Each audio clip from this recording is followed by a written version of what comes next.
Hello, everybody. Welcome to 2024. Wow. Can you even believe it? Ooh, I remember when I was little, like so far in the future, and here we are. I am Denise Smith of Our Metaverse. Our Metaverse is a community that we are creating and building and growing together in the intention of accepting the whole us, meaning every single part of us. And sometimes I throw out even the green part of us. And then I invite everybody to go, what's our mind just goes to what's the green part of me? Like, and it tries to identify with that, right? Just every part of us. We don't have to pretend that everything's good all the time here. We don't have to pretend everything's bad and dwell on that, but we can learn how to be every part of us together. And I'm very grateful to have you all here with me in this community and sharing tonight. Tonight's topic is suffering is optional. A little bit of a controversial subject. So we'll talk about it a little bit. We'll do a wonderful little practice together. And I'm super glad to have you here. Thank you. We'll do some quick check-ins, and maybe we can do the check-in prompt here again, like we've done a few times, which is just, while we want to be 100% present here with each other, what might be in this moment distracting us from being with our mind 100% present here for each other? And if anybody would like to share their check-in with that, or just how you're doing. I'll check in.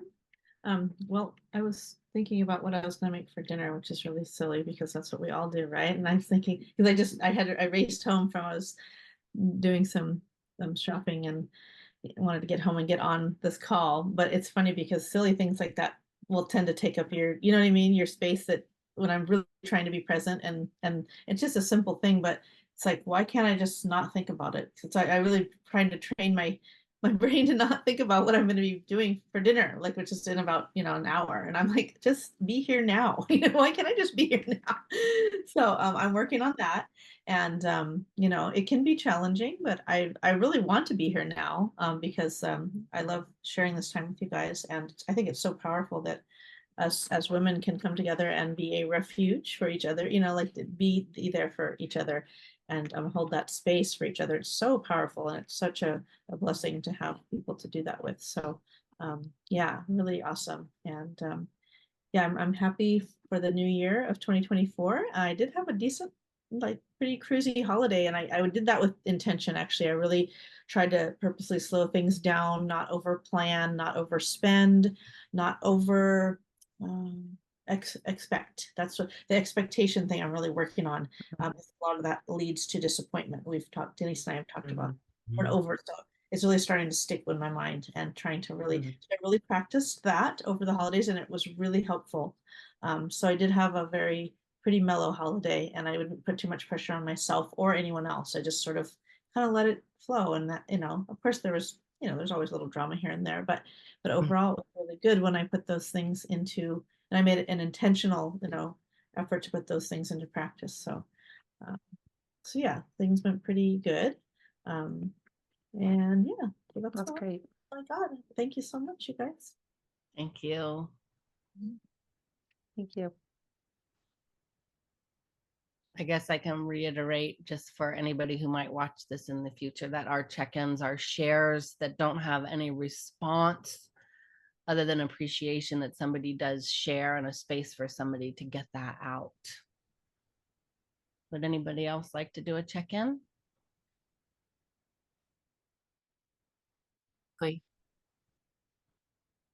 Can you hear me?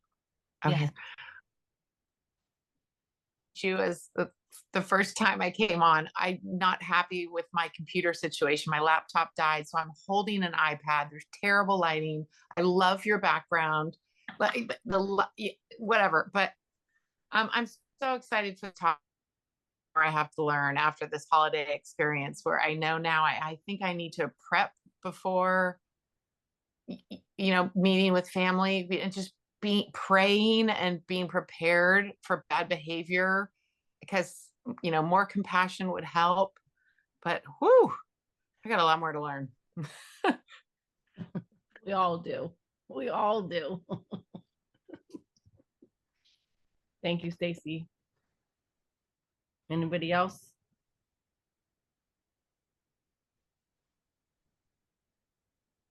Okay. I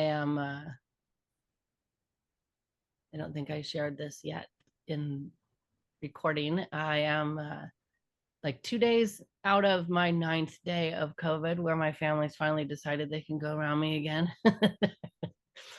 So that was my 3rd bout with COVID, and not fun. You think you've done all these things to try to make it not be painful, and it's just painful. So we're going to talk about suffering tonight. So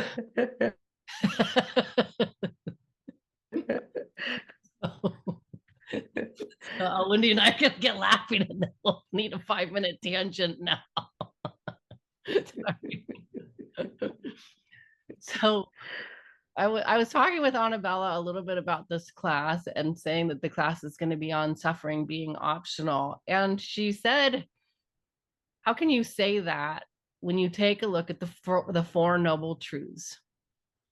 So the 4 noble truths are these truths in Buddhism, which is the philosophy that we kind of trinkle into this and mix and choose whether it works for us or not. And one part of Buddhism that I love is, if it doesn't work for you, they invite you to reject it and not use it. And if it doesn't work for you with some type of proof that it might not work for somebody else, they ask us to go to somebody superior or higher up, or a more specifically licensed teacher of Buddhism or monk or somebody, and show them that it doesn't work. And if they can prove it doesn't work, they'll change it. And I love that. I can't remember going up to my, the father at church and saying, hey, I didn't like what you said. That doesn't happen to work with me. Oh, tell me more. Right. So I like that. That's kind of the philosophy that they've got. So the 4 noble truths, the first of the noble truths is the truth of suffering. Now, in the Western world, when we use a word like suffering, right, it's a very dramatic word. For me, I define drama as loaded with enough emotion that it makes us like, wait a minute, like we don't know how to handle the emotion, therefore it becomes dramatic. And if we knew how to handle the emotion, it wouldn't necessarily need to become a dramatic situation. So the truth of suffering, we're going to talk about this a little bit more tonight, with that being the first of the 4 noble truths. I'd like to invite us to create our intention and our motivation for being here tonight. So we'll just kind of go to wherever we need to go, eyes open or closed, and remembering that intention is what I will do, and motivation is why I will do it. And so what's my intention? What will I do tonight while we're together? And why will I do it? And as always, I'm going to invite there to be both a self-serving and altruistic motivation. Something that helps us and something that could help others.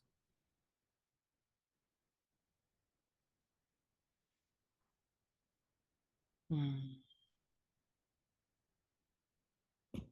when you're ready, just kind of let me know by opening up your eyes a little bit and coming right back.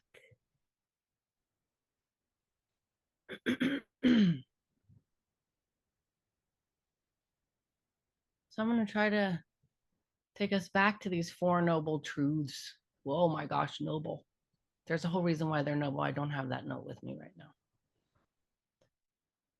So the first of the noble truths, again, is the truth of suffering. I'd like to translate this to a less dramatic: problems happen. How about that? Okay. Things happen that we don't really wish would happen. That works better for me in trying to, especially in the beginning, just trying to figure out. It's still the beginning, of course, but way in the beginning was like suffering. Oh my God. The second noble truth, and what I was talking with Annabella, is the Buddhists have all these lists, the Eightfold Path and the 4 Noble Truths, and they have lists with numbers all over the place. I was asking them, maybe they have lists so that we don't stop at the headline. If somebody said the truth of suffering and they stopped right there, we might not want to read the rest of that article because it's too intense. So it invites us to go 3 more steps down. And the next step in those, the second noble truth, is that there is a cause for suffering. Okay, it doesn't just appear on its own, exist on its own intrinsically. There's a cause that causes suffering. The third noble truth is that suffering can stop. Go number 3. Go number 3, right? And the fourth, so it's called the cessation of suffering. And the fourth noble truth is that there is a path to the cessation of suffering. So we get to decide if we believe that or not. Do we believe that there's problems in this world? And do we believe that there's causes for those problems? Do we believe that if we stopped those causes, that we could stop the problems? Or at least one? And then we ask ourselves, do we believe in the path? So like we mentioned a little bit previously, the path could be having our refuge be the Buddha, the Dharma, and the Sangha, our friends, are what we choose to put into our mind regarding lessons, and who we choose to have as some type of guiding light. That's a path. There's an 8-fold path in Buddhism that basically is as altruistic as you can be, as virtuous as you can be. And a lot of that it's just another wording of other religions, right? Thou shalt not steal, thou shalt not kill, thou shalt not covet the other's spouse or mate. Those are the same types of things that are in this 8-fold path. So I'd like to just start with suffering, and I'd like to just ask for input on an example of suffering that you can think of. Just one example, maybe each one of you can share so that we can hear, oh, they thought that was suffering. They thought that was suffering. Does anybody have an example of suffering? Well, there seems to, I mean, to me, there seems like different degrees of suffering. Like when I think about the war that's happening overseas, I think about suffering. It's real suffering to me, you know.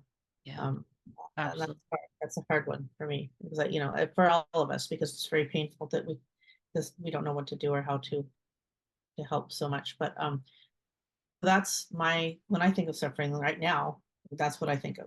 Yeah. And not knowing what to do when something's going on is another suffering. Mm-hmm. Right? Anybody else? It's an idea of suffering. Stace, are you unmuting? I'm unmuting. I mean, I'm thinking there's so much suffering. Like I don't know where to start or stop because it's Could be verbal abuse, or it could be right, physical, mental, emotional suffering, all these Yeah. Loneliness, um, insecurities, I don't know. I could go on. It's not all Yeah. coming to me, but Yeah. Sounds great. Yeah. Rachel, can you think of one? For me, just sickness, and when I look at it, I like to dissect everything as well and analyze. And usually it's your body saying, hey, you need to slow down. You're doing too much, and that's okay. And then what comes into mind is the mental chatter. Well, I need to get this, and this done. It's like, nope. So it's, yeah, it's just being with it. Yes. Yes. Thank you. When? Well, what's coming to mind for me, and I hope this isn't too lengthy, is I feel like suffering is, and maybe this is part of it, is like what would be suffering to me may not be for somebody else. Right. And an example is I'm a hospice volunteer, and I have a family that I go to. And this family has been through so much. Their house burnt down, like to the ground with everything in it.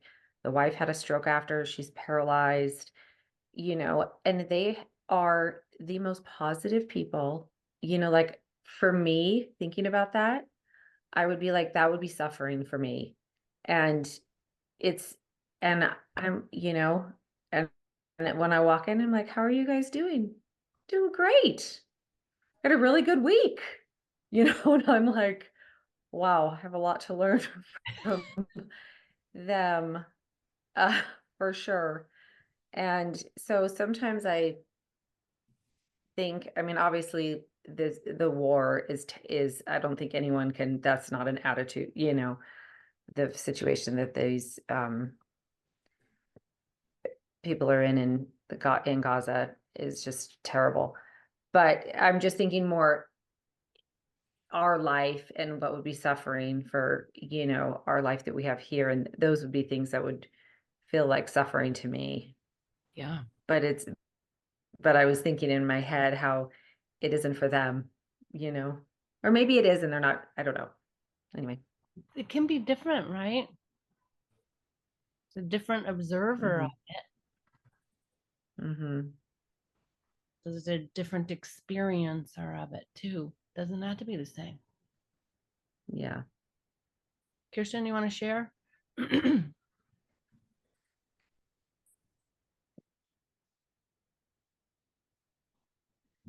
That. Annabella, would you like to share? I am been listening to you guys, and it's very like a balsam to hear you. I have had a lot of issues with my family. My family is very small here in the United States. I have 2 children, and my children have their dad, and their dad has been a little bit triggering me many things, and that has caused me to go back again to my anxiety. But I'm glad that I decided to join you guys. And I'm sorry that I'm just not playing the video. That's okay. I That's feel okay. that is disrespectful to you, but I am very emotional right now, and the anxiety is pretty bad. Never have had it before in this level that I am just talking to myself all day long, trying to say, you have to be grateful because you have a home, your kids are okay, but go back again to these spells of anxiety is pretty weird. It feels like I am getting sick, but sick of anxiety. It is not that I'm getting crazy in any way, but that's where I'm at right now. And thank you very much for being you guys here in this Sangha, because it's very nice and refreshing in a way that you guys are very calm and talking about, many kinds of suffering, and I know that I'm gonna get better. I need just to have time and nurture myself in that way. And let us nurture too. Yes, just to hear you guys is just amazing. Thank you. Thank you. Mhm. Thank you, everybody. Thank you, Annabella. If I could, I'd give you a big bear hug. Thank you Hmm. for sharing that. Thank you, Rachel. I'm going to ask us something that I refer to sometimes. I don't know if we've done it in class yet, but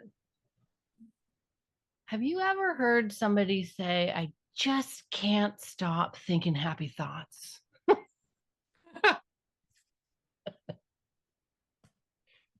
Right? Oh, one of those again. You can't find those people. It's kind of not a thing. Right? So we ponder a little bit and we ask ourselves, how would life be different if we did think more happy thoughts?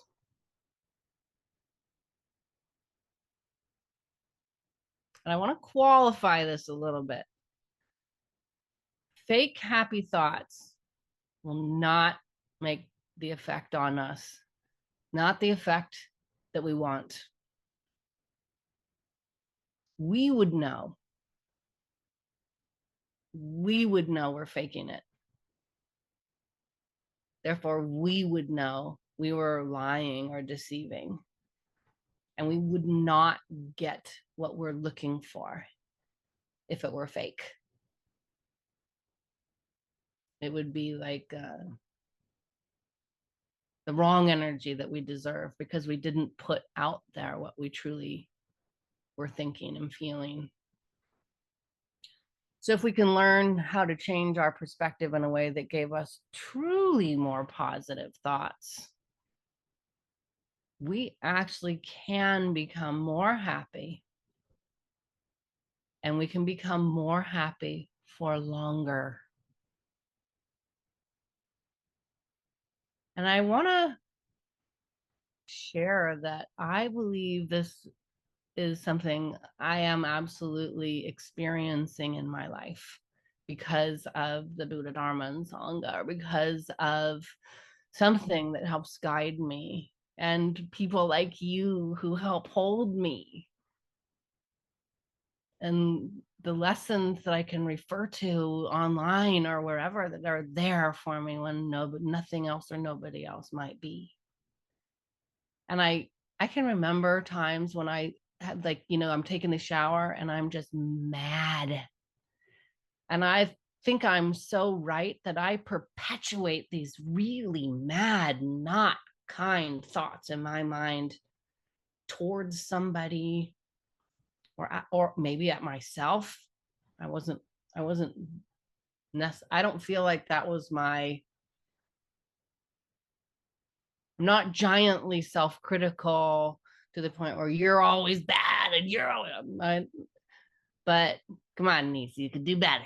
Let's go. I'm more like that, but I have definitely experienced people with a voice super harsh against their own self, and they think they're right.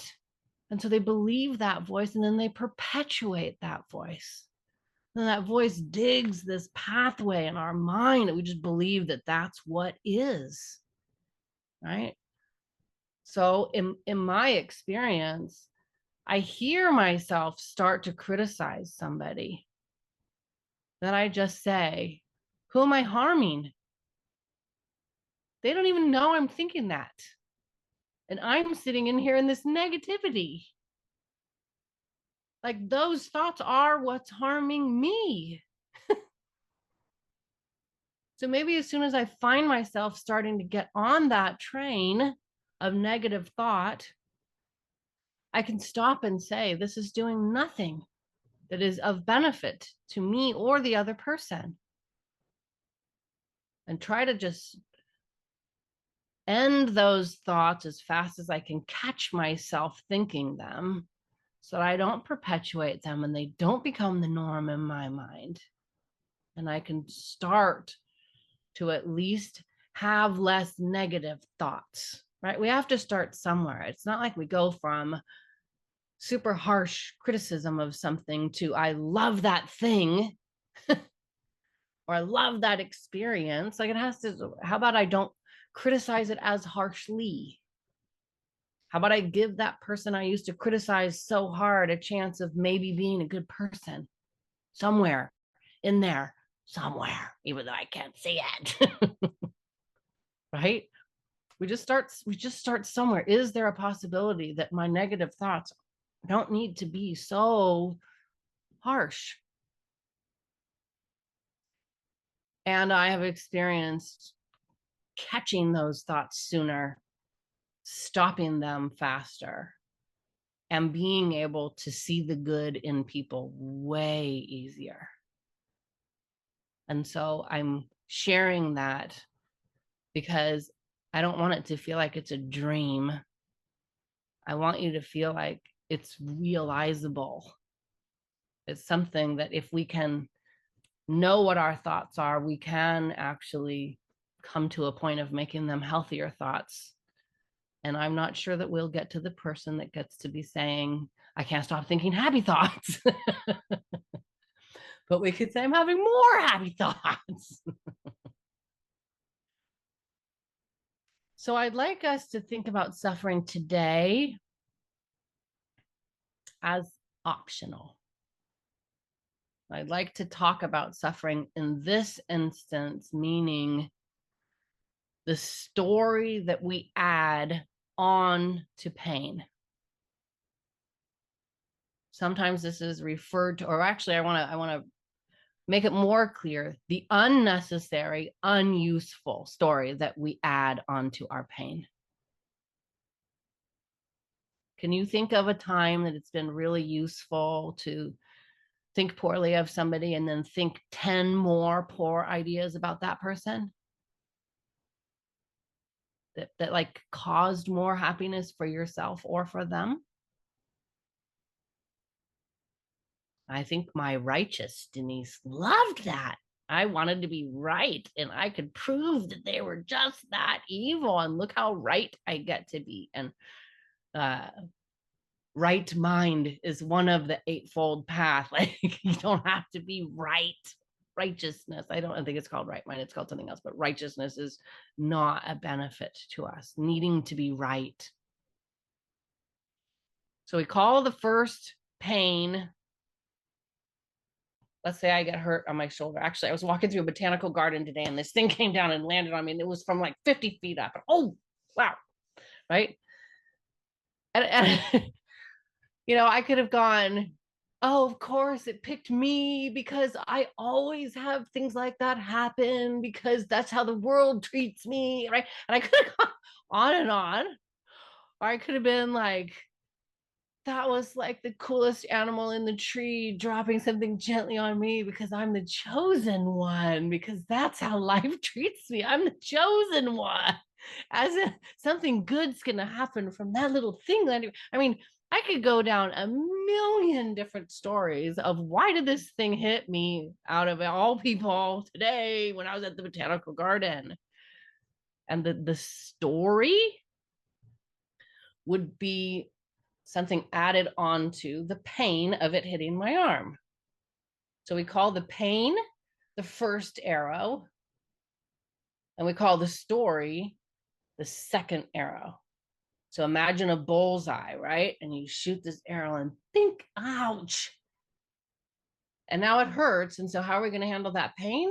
Oh, we're going to take another arrow and shoot it right into that exact same pain. Like, why would we do that? But we do that with our story. With the story that we have in our mind that we tell ourselves about what happens to us. So being sick this week, my husband and son and I ended up watching 2 full seasons of Survivor.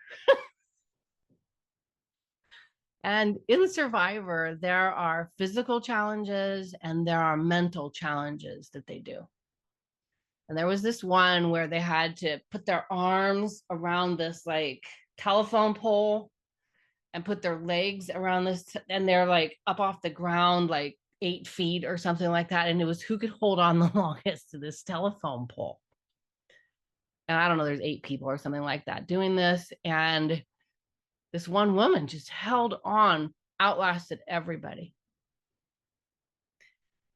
There was another example where they were doing a math puzzle and they had to take 1, 2, 3, 4, 5, 6, 7, 8, 9, create an addition problem that had 1 subtraction problem in it and have it equal 100. And a woman ended up winning that one. A person won that one, doesn't matter woman or man. And you know, Jeff Probst at the end of the thing says, how'd you do it? How'd you hang on to that telephone pole longer than anybody out there? And this one woman says, excuse me, I got a cramp in my foot. This one woman says, my family's from Cuba and they came over here and risked everything. They left everything behind so that they could give me some type of something to look forward to. And if they could do that, I could hold on to a pole. Right? Another person said that she was an investment advisor. And if she couldn't get a puzzle about math correct, then she would have to question why she was doing what she was doing. Whether or not that's true or fair, it was a story that motivated her to hang in there. So it's very useful for us to hear our own story and to be familiar with our story. Sometimes we could hear the host of the show going, good job, you've got this, hang in there, don't stop now, right? And other times they're getting fatigued and they're getting... And I'm just going to ask you, if you were hanging on some telephone pole and you were holding on with your arms and your legs, and you were saying, I'm getting weak, all this hurts, I can't imagine this, how long am I supposed to do this? Or your mind were saying, my family busted everything they could to make me do something. Hanging onto a pole is nothing. Could you hang on to the pole a little bit longer with the second story? And so that's where I think we are in hearing our story and understanding our story, is whether we know it or not, between us and everything else, there is a story. We could look at a pillow on a bed and there's a story. We could look at the ocean and there's a story. We could watch something conflicting and horrible and there's a story.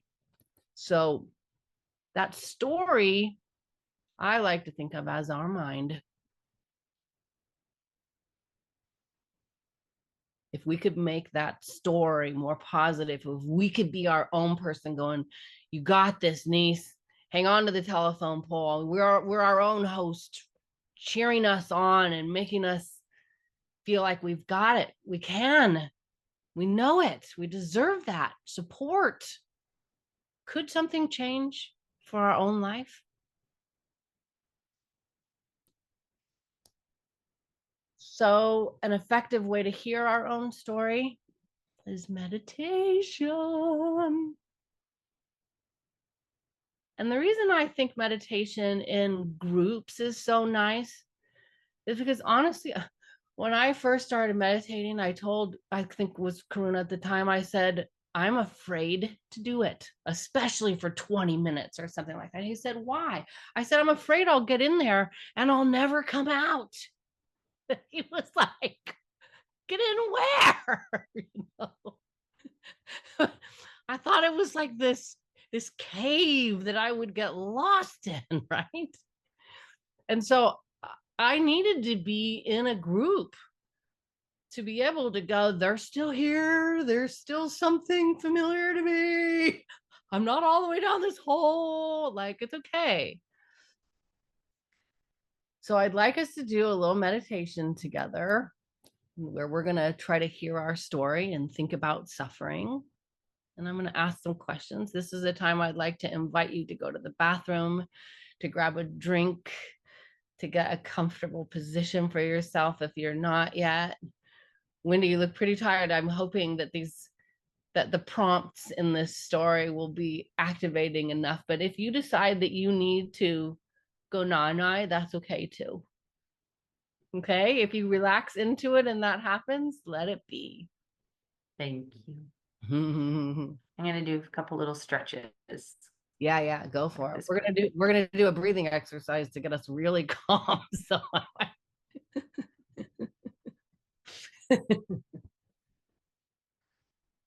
okay, so now that we've got ourselves ready for comfortable position, we're going to try to keep our back straight. So now we can do this standing, we can do this sitting, we can do this lying down. But I believe that the vagus nerve in our back feeds out to all the other nerves in our body. And the more straight it can be when we're breathing, the more we can feed all the nerves of our nervous system while we meditate. And so we're going to encourage a nice straight back in some way that's comfortable for you. When you're ready, I invite you to close your eyes. We're going to do a 9-round breathing. Actually, you might want to open your eyes so I can exemplify this if you want. 9-round breathing is 9 breaths. We're not going to do a full one, just do 9 breaths. And we're going to plug one nostril while we breathe in one side. In, out. 3 times. In, out. In, out. Then we're going to switch. In, out. In, out, in, out, other side. And then we're going to do both nostrils open for 3 big breaths that way, okay? So we're going to do 9 breaths.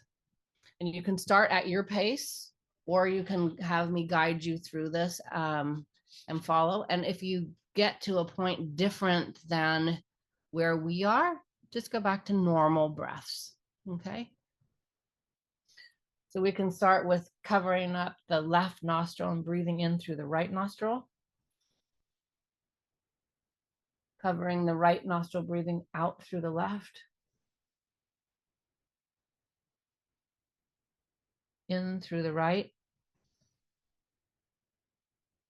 Out through the left. In through the right. Out through the left. Now keep the right nostril closed and go in through the left. If you can, with colds that are out there right now, out through the right. In through the left. Out through the right. In through the left.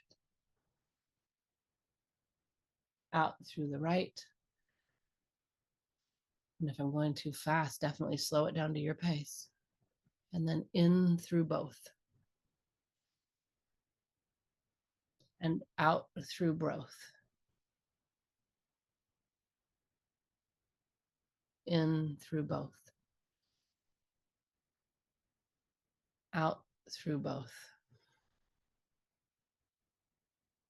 And I invite you to just feel what it's doing to your body as you take your last in breath.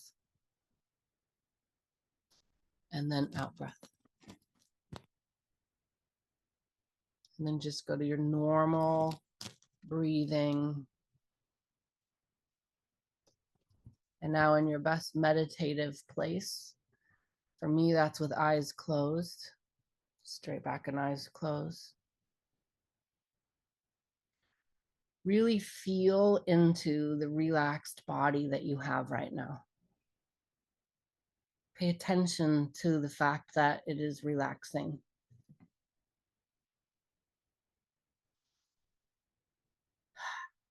One last really big breath in. And big breath slowly out.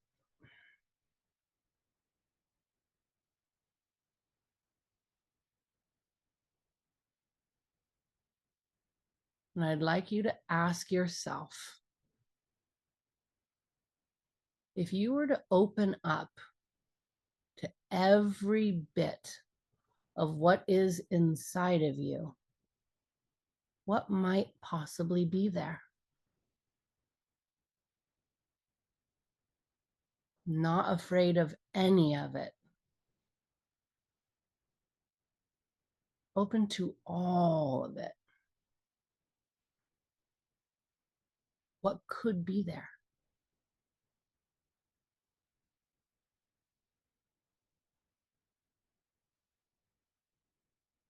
Listen for an answer for a couple of minutes here. I'm going to put it in the I now. If I were to open up, you might want to repeat this in your mind after me. If I were to open up to every bit of what is inside of me, what might possibly be here?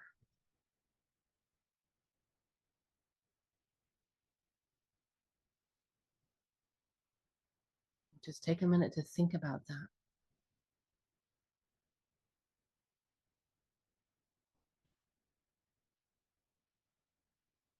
If I were to open up to every bit of what might possibly be inside of me, what might be here?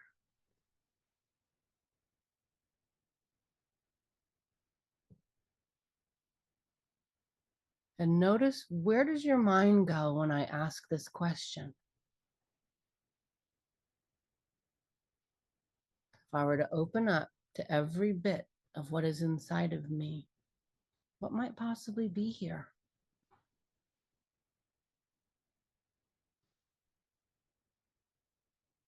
See if you can recognize whether what you think might be in there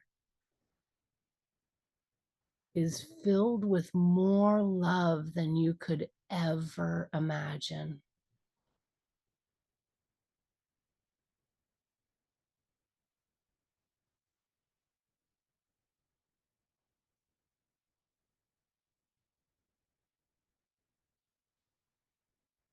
See if you're asking yourself something like, what if there were more energy inside of me than I could ever use or need?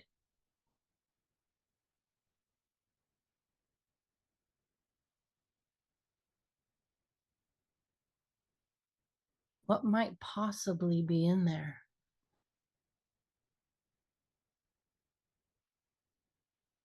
Are you asking yourself, what if there's more generosity than I could possibly give out? What if there's more compassion in here than I'll ever possibly have time to give?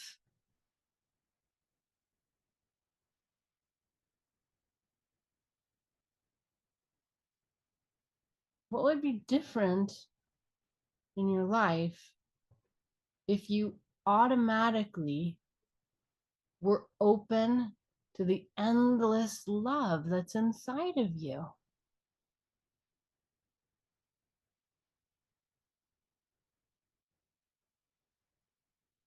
If you were in touch with this all day long, how would your behavior change?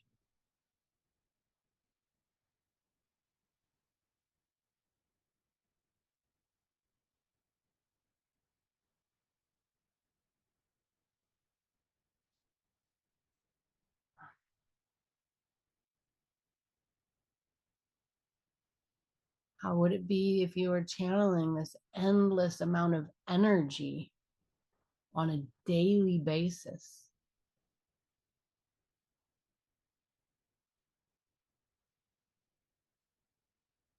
Can you recognize now the voice inside of us or inside of you that how it speaks to yourself about the energy level that you have?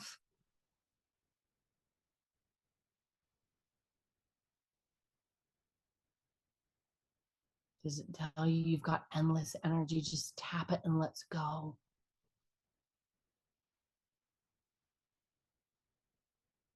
Does it tell you dig deep, you've got this because I know you have the energy?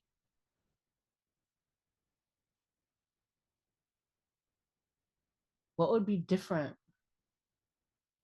if you knew that there was more generosity inside of you and that it's actually limitless?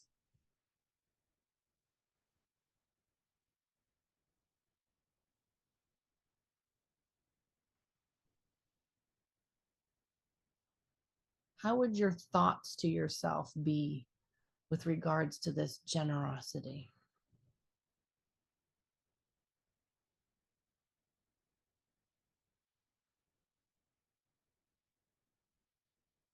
If you were more generous in your thoughts to yourself, would it help you be more generous to others?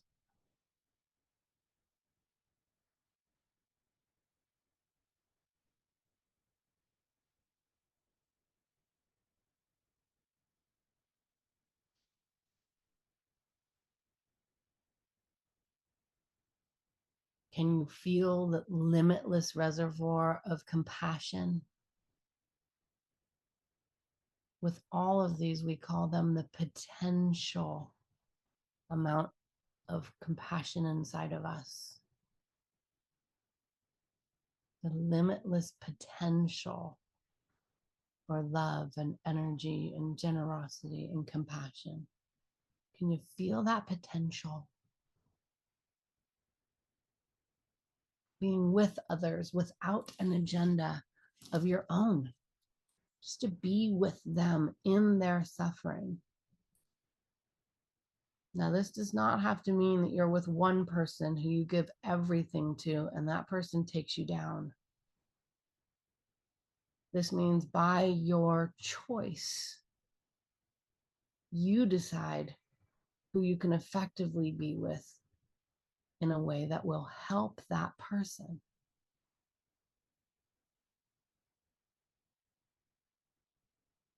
When I ask you the question, if I were to open up to every bit of what is inside of me, did you go towards these potentials?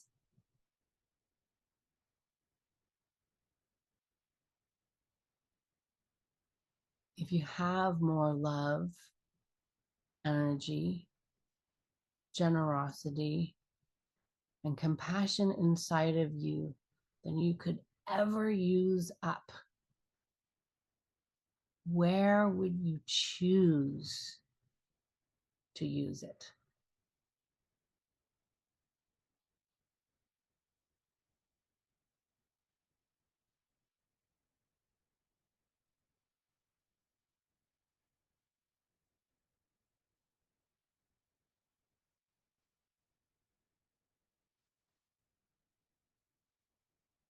Do you think if you practiced meditations, contemplations, practices like this, that you could repeat and repeat, that you could affect your life in a positive way?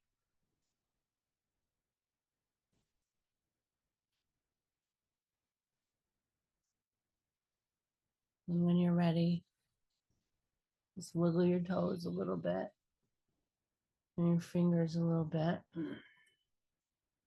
Take a breath. Take your time.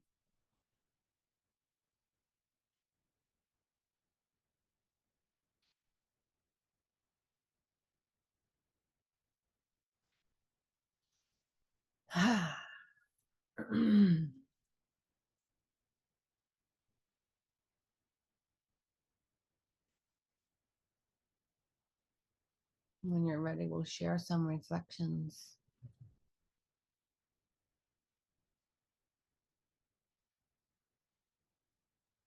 That was very relaxing. I love it. really open up my mind to the possibility to become a better person, to feel like I am capable of giving and also to receiving from myself, right? So, but at first, when you said, who are you going to be? Who are you with this? If you open up your, what was the, To all of you, what would be all on of you? I cannot I cannot point out at my own self. I could see myself be possible to be open to many things and positive things. That when was we that first was, asked that question? What happened? yeah, I kind of recognize myself, kind of say, okay, that might be me. That could be me. Open up to the possibility of being more compassionate and more giving, right, to other people, but also receiving it too. From yourself. It gave me a lot of peace, quite frankly. Hmm. I appreciate it. Yeah. Anybody else want to share a reflection?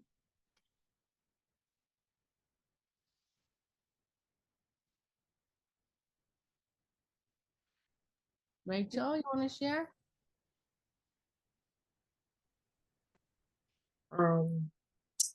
For me, when we dove in internally, it was more visual of energy hitting mainly the chakra points.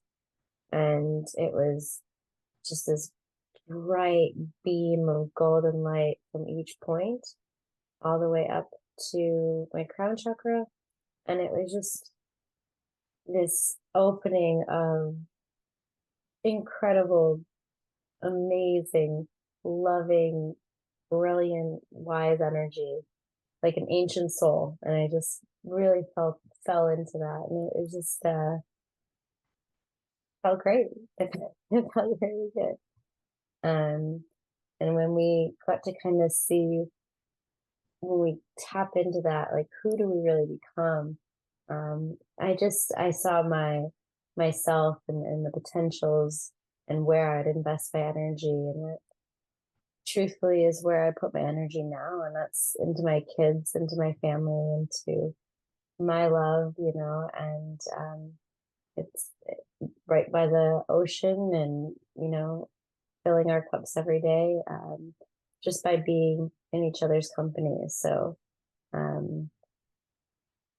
I do very much connect with that energy, and it was just incredible to lean into it, and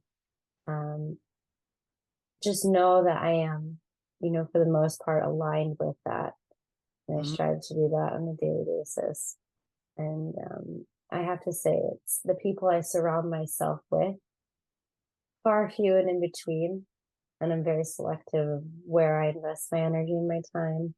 And I'm grateful that I'm guided to these specific places with you incredible women, to be uplifted by your intelligence and your life experiences, and to be able to share mine and have that safe space in order to do it. So, as always, just very grateful to be here. Thank you. Thank you, Rachel. Marie? Yeah,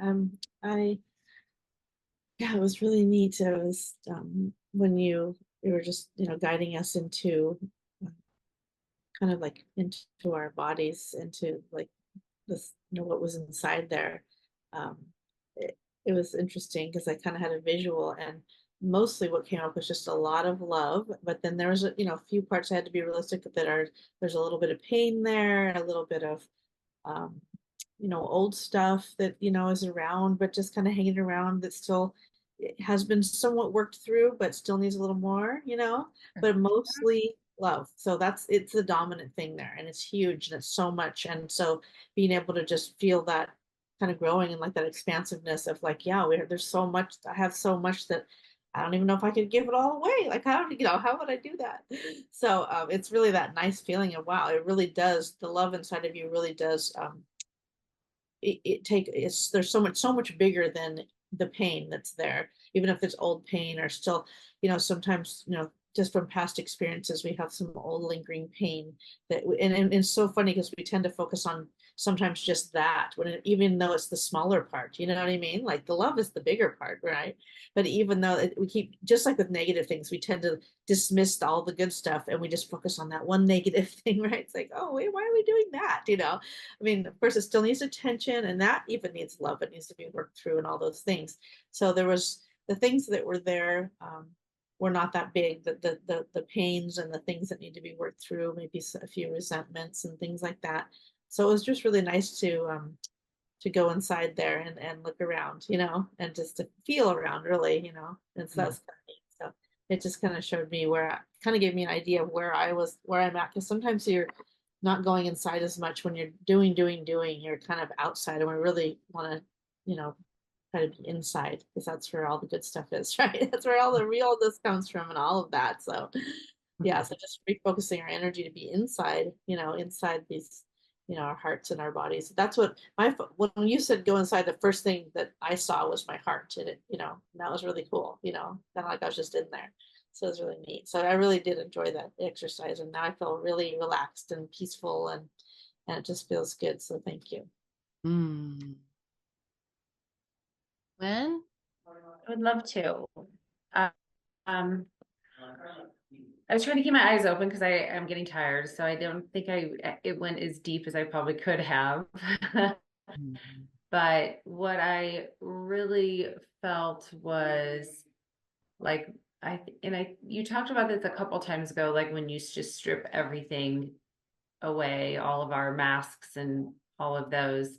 That's what I felt and saw as like just that pure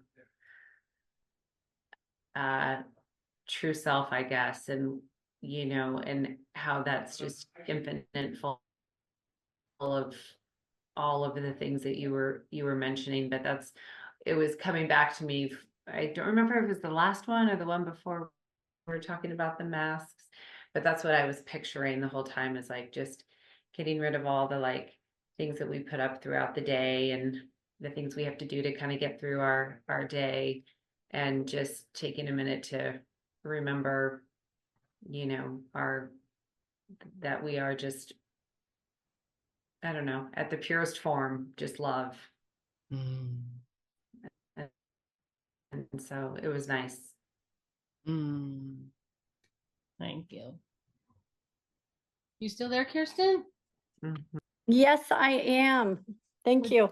Okay, so I just kind of envisioned a warm red and pink wave going throughout my body, and just trying to settle in and quiet myself, my brain, everything, and just kind of check in and concentrate on breathing and listen to my breathing and really focus. So it was very calming. Thank you. Thank you. Stace, did you share yet? No, I didn't. And I got really tired because I had some seriously heavy conversations this afternoon about the family stuff. And so I think I fell asleep for a little bit, but I really needed it. Good. Because I'm going to pick up my son from the airport in an hour. And so I needed a refresher, but I've been wanting to meditate for years, and I'm thinking I might need to do group meditation because I just can't get myself to do it by myself, but I really loved it, and I'll get even more out of it next time, but it served its purpose this time. So thank you. Good.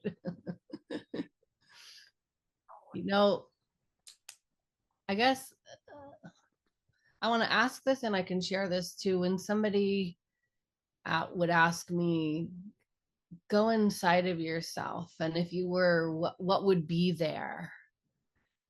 for me, much of the time, even now, what's there is doubt. It's not this big potential love energy ball.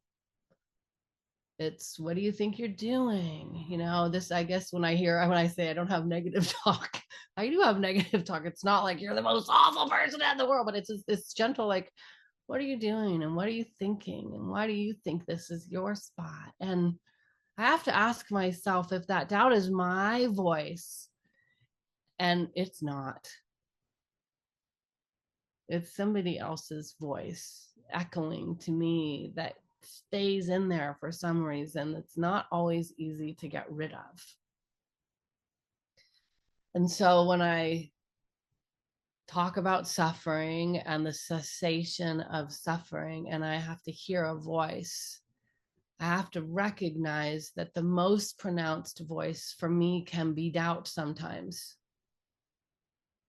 And with that, I have to say, no, hold on a second. That's the part of me that isn't as useful as belief and love and energy and compassion and generosity.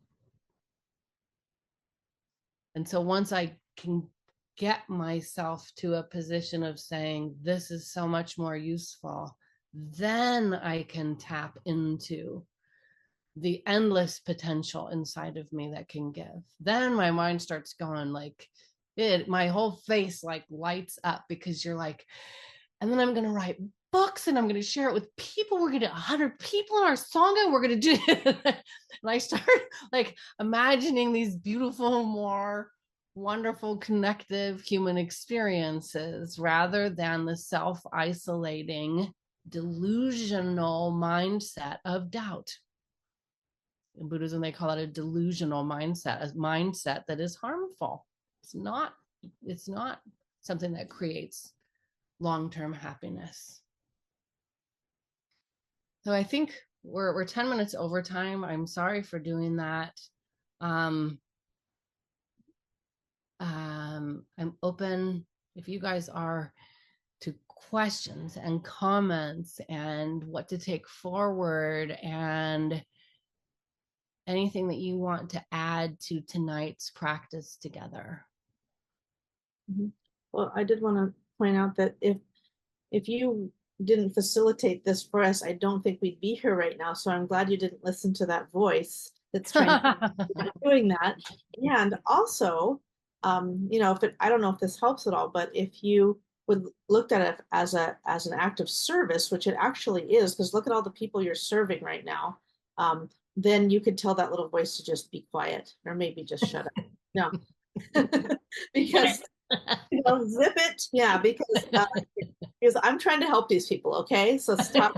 You know, so I mean, you know, there's a better way. I mean, it's a productive thing, and I probably wouldn't have done it on my own. I don't know about any of these ladies. You have a passion for it, so I don't think we'd all be here right now if you didn't override those little voices of doubt and take and bring this together. So that is something to consider. Thank you. Doing that. Thank you. And I really appreciate you saying that. And I hope that anybody who ends up watching this might also say, hey, when I go inside and it's not positive to start off with, I can recognize that, or there are steps that I can learn that say, maybe I don't need to believe that. Maybe I can shush. You can be here because that is a part of me.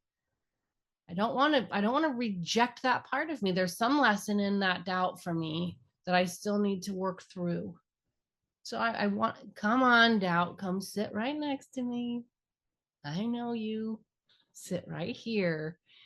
And then maybe I need to have the little warrior mind of, watch me teach anyway. Right? Come here.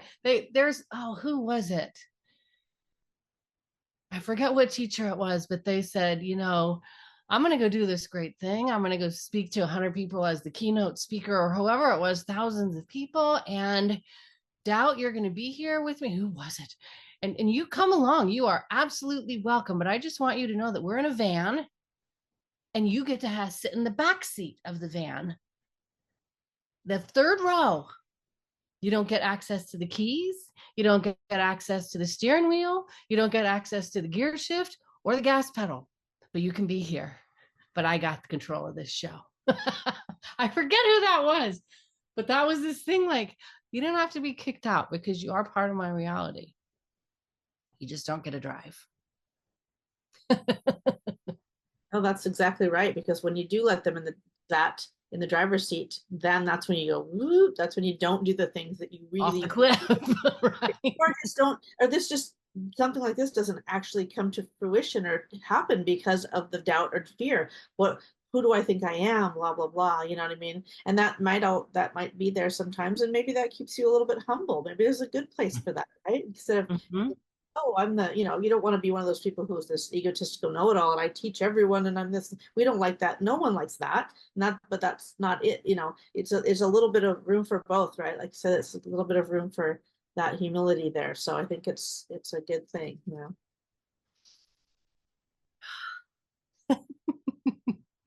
That's, I think, one of the hardest things of, quote, leveling up in anything that we're doing, right? Like, we're comfortable here. But what would challenge me if I were to get, if we start here with our group of 2, then 4, then 7, then 8, and the next thing you know, we've got a whole gallery screen full of tons of us.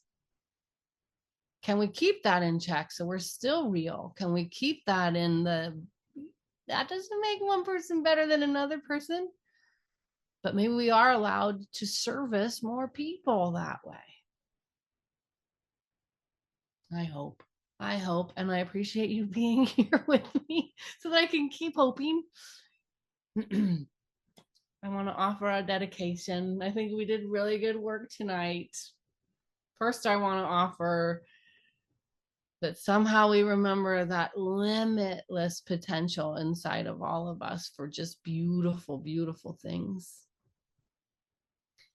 And then I want to offer that the merit that we created tonight by coming together with such positive intention, such kind and caring intention for ourselves and for others, that the energy behind that be immediately redistributed to people who don't know that it's a possibility, that they can come together with a positive intention and motivation with a group that can hear their whole person and accept them and experience each other together. May they feel our merit so that they can create happier lives for themselves. And may all wars end immediately. Wars with countries, wars with religions, wars with family, wars with ourself. May they end immediately. And may all sentient beings be free from suffering. Thank you so much, everybody. This was wonderful. I really appreciate it. Good night, guys. Good to see you.